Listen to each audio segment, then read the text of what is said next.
On a cold November morning, the world watched a new kind of strike.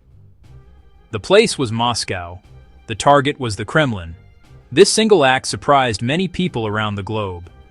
A place that many saw as completely safe was shown to be within reach. The thick walls and advanced defenses of the Kremlin were meant to project an image of untouchable power. For decades, that image held firm in the minds of allies and adversaries alike. The idea of a direct attack on this symbol was something confined to novels or films, not the daily reality of international conflict. This is the story of how that perception of invincibility was shattered. It is a story about modern warfare, where technology and audacity can challenge raw military might. The event was not a massive invasion or a large-scale bombing campaign. Instead, it was a precise, calculated operation designed to deliver a message as much as a payload.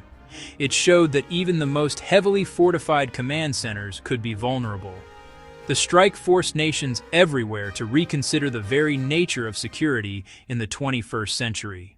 The first moment of this crisis came with a quiet but urgent warning. Deep within Kiev's digital defense centers, an advanced listening system detected a rare signal. Intelligence analysts flagged the transmission as Category Omega. This specific designation is reserved for the most serious of threats. It often indicates that preparations for a potential nuclear launch sequence have begun. For the leadership in Ukraine, this was not a theoretical danger. It was a direct and existential threat that demanded an immediate and decisive response. The weight of this information was immense. Waiting for confirmation could mean risking a catastrophic attack on their cities. The signal suggested that the enemy was considering an action that would cross a line from which there is no return. This forced a difficult choice upon Ukraine's commanders. They could not afford to wait and see if the threat was real. They believed they had to act preemptively, not to escalate the conflict, but to prevent a far greater disaster. The decision was made to launch a bold and high-stakes operation. The objective was not to level a city or cause mass casualties. The operation began with a clever and deceptive first phase, a meticulously planned overture designed to test and manipulate one of the world's most advanced air defense networks. The plan did not start with the thunder of fighter jets. It did not start with the ominous silhouette of heavy bombers. Instead, it started with a swarm of small, unmanned aerial vehicles. 15 Bayraktar TB2 drones were launched toward Moscow. These drones were not intended to inflict major damage. Their payloads were minimal, their purpose purely psychological and electronic. Their primary mission was to act as decoys. They were programmed to fly in specific, coordinated patterns. This choreography was designed to mimic the radar signature of a much larger, more threatening attack force, such as a squadron of cruise missiles or strike aircraft. Their job was to draw the fire of Moscow's formidable, multi-layered air defenses. The drones flew low and fast, using the curvature of the earth and terrain clutter to mask their approach and delay detection for as long as possible. But as they neared the city's outer defense rings, their electronic signatures became undeniable. Alarms were triggered across multiple Russian radar stations. The air defense network, a multi-billion-dollar system of advanced missiles and guns, sprang to life, its automated protocols kicking in. For the defenders, there was no choice. Doctrine demanded engagement. It identified the incoming drones as a primary threat and began to engage. The sky over the Moscow Oblast filled with the fiery trails of interceptor missiles, each one a marvel of engineering, rocketing toward the small, inexpensive drones. This was exactly what the Ukrainian planners intended. The trap was sprung. The exchange was strategically brilliant and financially lopsided. Each interceptor missile, like those from an S-400 or Panzer system, cost millions of dollars. Each drone, by comparison, cost only a fraction of that price. Russian defenses fired volley after volley, successfully destroying the decoys but depleting valuable and difficult-to-replace missile stocks in the process. But the drones had a second, equally vital mission. They were also revealing operational tactics. As the defense systems lit up, they broadcast their locations, frequencies, and engagement parameters. The drones mapped this defensive grid in real time. They showed where coverage was strongest and where the overlapping fields of fire were most dense.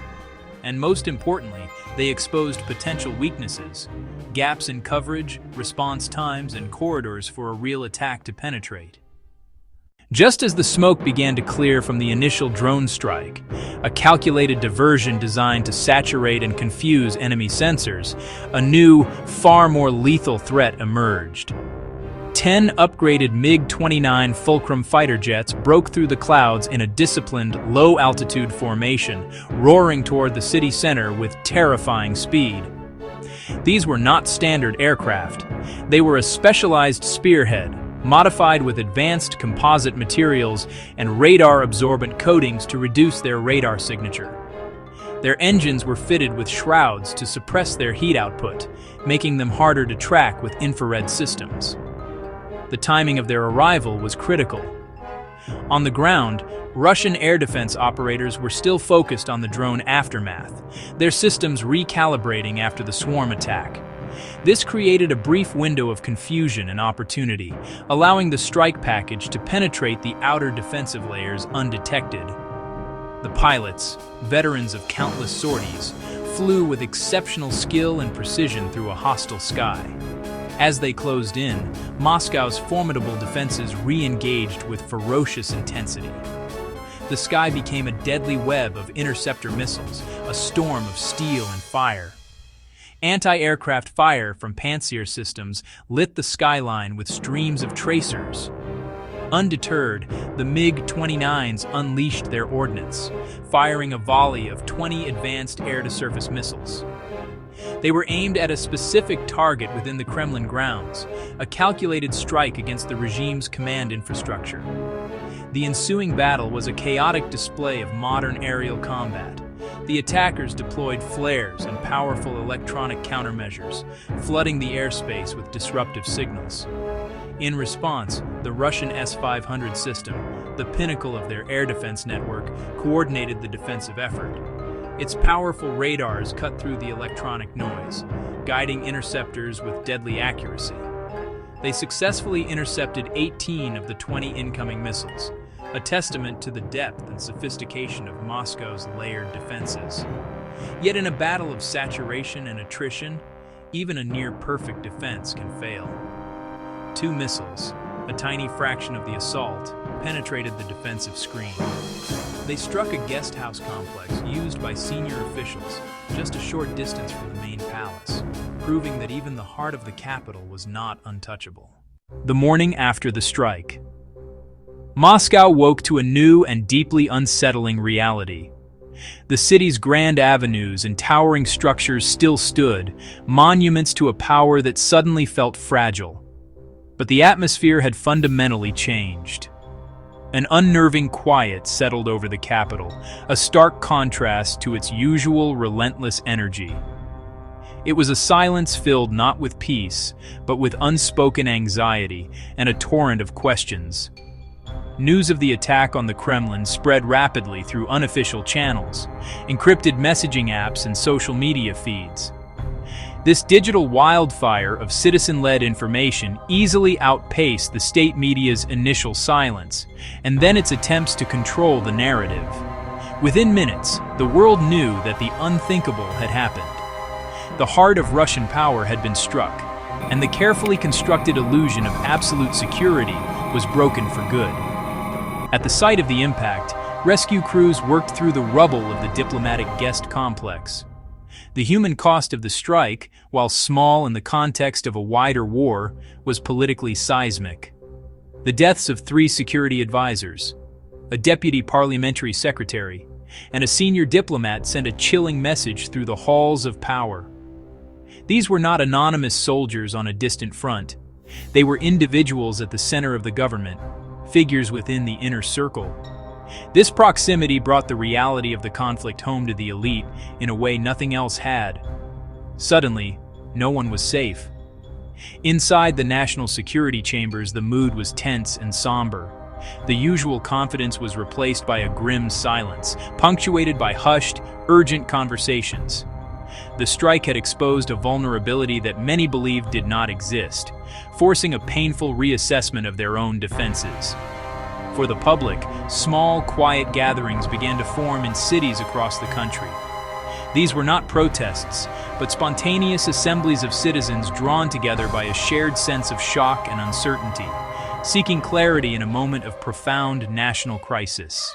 The strike on the Kremlin sent immediate shockwaves through the international community.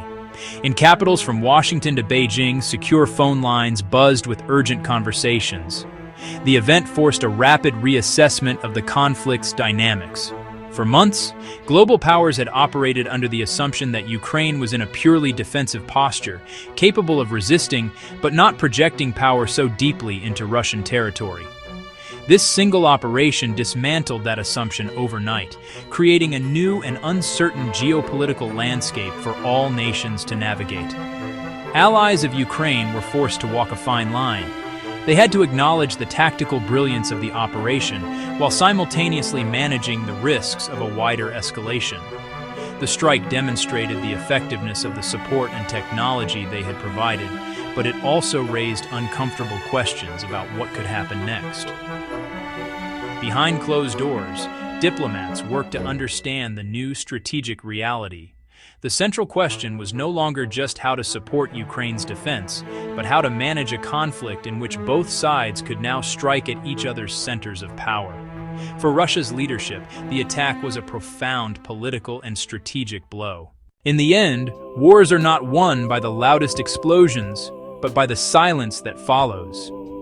It is in that quiet moment that both sides must confront the true cost of the conflict. The strike on the Kremlin created such a moment. It did not end the war, but it fundamentally altered the psychological terrain on which it was being fought. Russia could no longer claim its leadership was safe from harm. Ukraine had demonstrated a capability that could not be ignored, earning a new level of leverage in any future negotiations. This operation teaches a simple and difficult lesson about power. True power is not just the ability to destroy an enemy. It is also the ability to influence their choices by manipulating their perception of risk. By striking the Kremlin, Ukraine was not attempting to win the war in a single day. It was attempting to make the cost of continuing the war unbearable for the decision-makers on the other side. The world now watches to see what happens next. See what